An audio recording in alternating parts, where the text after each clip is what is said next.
చనిపోయిన లింగమూర్తి భార్య కూతురు క్లియర్గా పోలీసులు ప్రజల సమక్షంలో ఈ హత్య 100% గంట వెంకటరమణారెడ్డి గారు చేపించిందే. వాళ్ళ బిడ్డ ఆ భార్య మొత్తం వీళ్ళ వెనుక కేసీఆర్ కేటీఆర్ ఉండి హరీష్ రావు గారు ఉండి ఈ కేసు హియరింగ్ వస్తున్నది. దీని మీద దోషులుగా తేలుతారు కాబట్టి కిరాయి అంతకులతో చేపించిండ్రు. ఎవరు కూడా స్థానికులు ఇంత ధైర్యం చేయరని చెప్పి ఓపెన్గా భార్య బిడ్డ క్లియర్గా ఏడుస్తూ రోధిస్తుంటే నిజంగా ప్రతి ఒక్క తెలిసిన తర్వాత ఈరోజు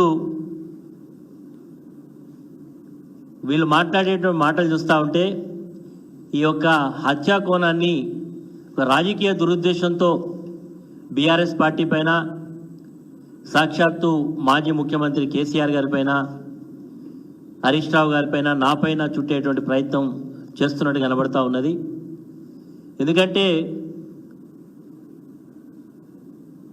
ఈ యొక్క